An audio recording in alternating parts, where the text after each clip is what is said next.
जबकि 3 लोगों की मौत हुई है।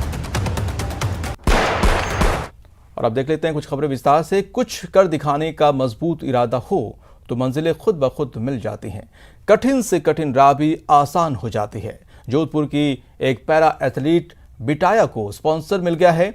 अब वो चेन्नई में एक पैर और एक हाथ के दम पर खेलों में चमक बिखेरेगी।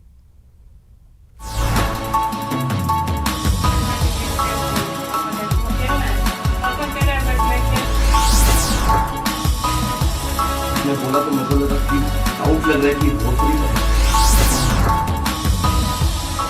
अगर आप मेहनत नहीं करोगे तब तक आपको कुछ भी हासिल नहीं हो सकता। अगर आप मेहनत करो तो के साथ सर जैसे काफ़ी लोग आपके सपोर्ट में तैयार रहते हैं, तो मेहनत करते रहो। और मैं तो दिव्यांगों को यही संदेश देना चाहूँगी कि कहीं पे भी किसी भी तरह से हार नहीं मानी। इरादा अगर मजबूत हो, कुछ कर गुजरने की चाह हो, तो पूरी कायनात आपको सफल बनाने में जुट जाती है।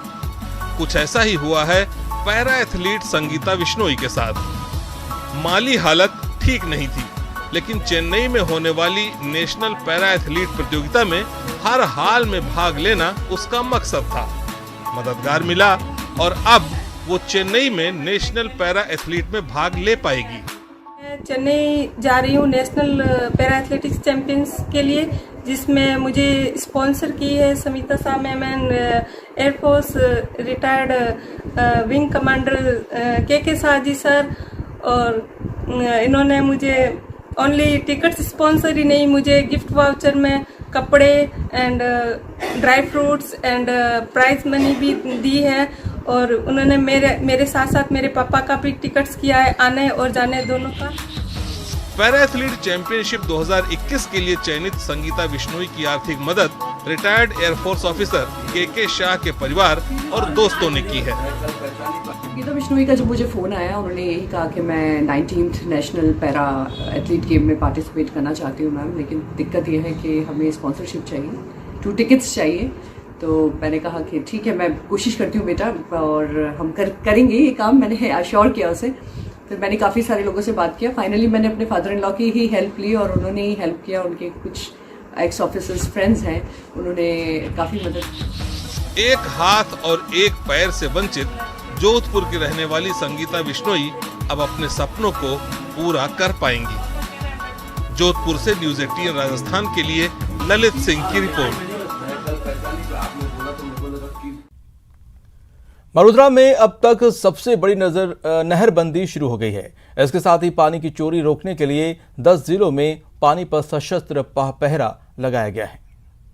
लोगों को पीने का पानी मिल सके, वहाँ कमेटी बनाई है। पुलिस, पटवारी, WRD का ऑफिसर और PHED के ऑफिसर, ये सब के सब पेट्रोलिंग करेंगे। अलग अलग कैनाल पे, अलग अलग डिस्ट्रीब्यूटर पे अलग अलग टीमें बनाई है। जहाँ हमारे बड़े हेडवर्क्स है, वहाँ जहाँ चोरी होने की संभावना है, वहाँ हमने RAC और पुलिस की व्यवस्था के लिए रिक्वेस्ट किया और वो भी उन्होंने एग्री किया कि हम प्रोवाइड कराएंगे ताकि किसी तरह का पानी की थेफ्ट नहीं हो।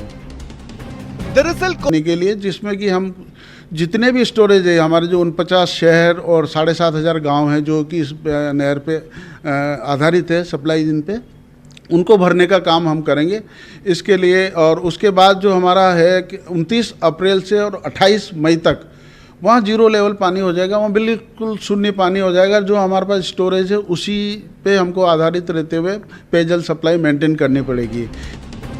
हालांकि जलदाय विभाग ने प्लान तैयार कर लिया है ताकि पेयजल की आ रही चुनौती का सामना किया जा सके।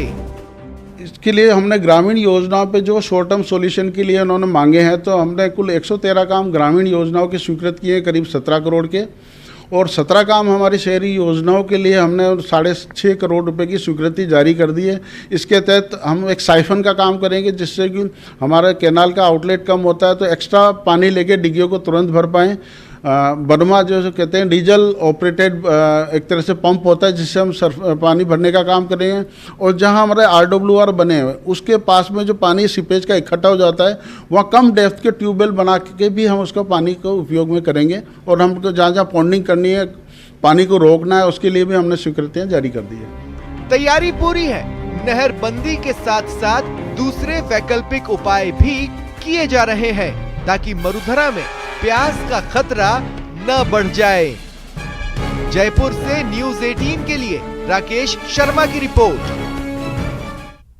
और इस बीच एक बड़ी खबर आ रही है जैसलमेर से, जहां पर विमान से आई तकनीकी खराबी से नहीं हो पाई लैंडिंग। विमान की लैंडिंग 3 बार फेल हो गई। 1 घंटे तक हवा में चक्कर लगाता रहा विमान। बाद में विमान को वापस अहमदाबाद ले जाया गया। बड़ी खबर इस वक्त की जैसलमेर से आ रही है, जहां पर विमान में तकनीकी खराबी की वजह से उसकी लैंडिंग कराने की कोशिश की गई, लेकिन 3 बार ये लैंडिंग फेल हो गई। 1 घंटे तक ये जो विमान है वो आसमान में चक्कर लगाता रहा। उसके बाद विमान को वापस अहमदाबाद ले जाया गया। और ज्यादा जानकारी के साथ सिकंदर शेख हमारे साथ जुड़ चुके हैं। सिकंदर, सबसे पहले ये बताइए कि विमान की लैंडिंग हुई या अभी नहीं? जी माजिद, ये स्पाइसजेट की उड़ान सेवा है SG 3012 जो अहमदाबाद से जैसलमेर के लिए आती है। और कल जब इस तरह की घटना हुई, जो आज ये यात्री से जो हमारी बात हुई, उन्होंने जो बताया कि करीब 12:05 पर ये विमान जो है वो उड़ान भरी है उसने अहमदाबाद से, और करीब 1 बजे जैसलमेर के हवाई अड्डे के निकट वहां पर उसको लैंड करना था। लेकिन सुरक्षित लैंडिंग के प्रयास किए गए, लेकिन तकनीकी खामी के चलते 3 बार उसने लैंडिंग के प्रयास किए, लैंड नहीं हो पाया। 1 घंटे तक वो विमान हवा में ही रहा। उसके बाद जब चालक से नहीं हो पाई तो उसको वापस अहमदाबाद उड़ा के लेकर गया। 2:40 पर वहां पर उसने सुरक्षित लैंडिंग करी। उसके बाद करीब 2 घंटे विमान अहमदाबाद में ही रहा और 5:15 पर शाम को फिर वापस उसने लैंडिंग कराया। एटलीस्ट 5 घंटे की इस पेशोपस में जो यात्री थे, जैसलमेर के जो यात्री थे उस विमान के अंदर, जो मयंक भाटिया जिनसे हमारी जो बात हुई है, उन्होंने हमें बताया कि 3 तरह की इस तरह की लैंडिंग की बात आई तब यात्री बहुत परेशान हुए। काफी आखिरी बार में तो बहुत रोए, उन्हें लगा कोई दुर्घटना घटने वाली है। इस तरह की घटना के बाद से पायलट ने अपनी सूझबूझ से वापस उसको अहमदाबाद उड़ा के लेके गए। तो इस तरह की जो 5 घंटे की जो पेशकश रही, उसमें यात्रियों को खासी परेशानी का सामना करना पड़ा। तो सिकंदर, ये बताइए कि विमान में कितने यात्री सवार थे?